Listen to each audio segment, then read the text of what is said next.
What's up, world? I want to talk to you about the 4 biggest challenges that I see tenants and business owners face in the commercial real estate space. Being a commercial real estate broker, I work both tenant representation and landlord representation, and so we see a lot of the same challenges on both sides of the table.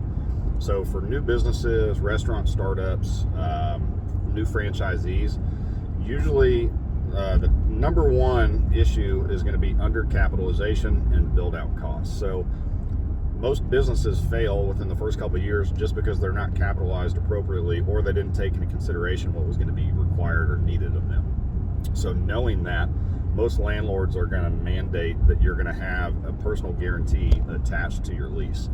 And so one of the ways around that is to make sure that you have a qualified general contractor to be able to give you an accurate quote on what your build out costs are going to be. If you're in a restaurant or looking to move a restaurant into a space that doesn't already have one, so it's not a second generation restaurant, you could be looking at anywhere between $100,000 to $300,000 just to build out the kitchen side of it alone. So not only a good general contractor, but also having a good commercial banker, so that way you can run through all of your projections and plans. We'll get to plans in a second.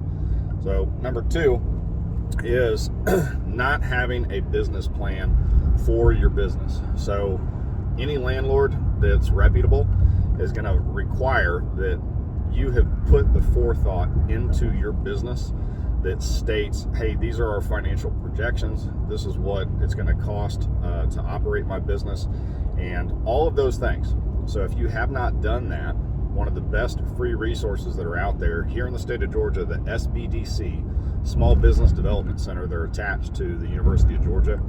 So if you're outside of the state of Georgia, there's probably another university that the SBDC is attached to, but you can meet with one of those local reps.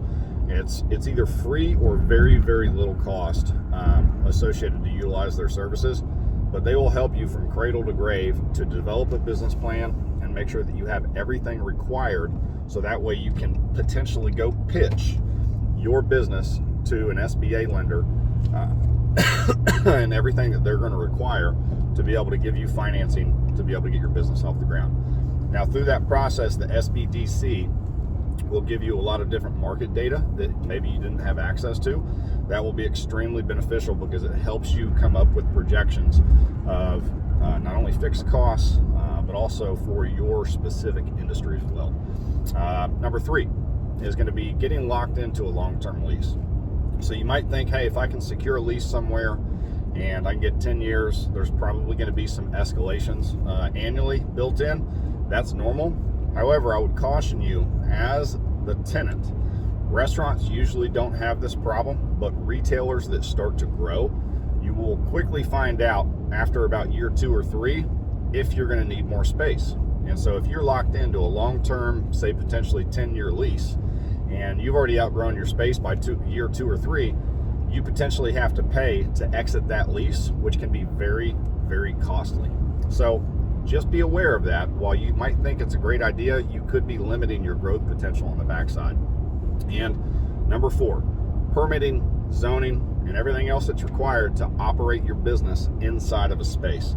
This can be one of the most challenging things because you can have a signed lease, you can have your financing in order, you can have already completed your build out for the space, but if you haven't gotten zoning and permitting back from the county or city or municipality in which you're going to be operating, sometimes that can cause months worth of delays, and that entire time your business is not operating and you're still having to pay your rent, you're still having to pay back any of the money that you borrowed from the bank for your startup costs.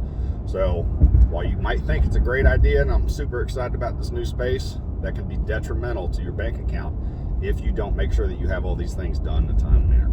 So all of this to say, it's extremely beneficial to have a strong commercial real estate advisor helping you out through this process. So if you have any questions, if you are a new business, let me know. Happy to help.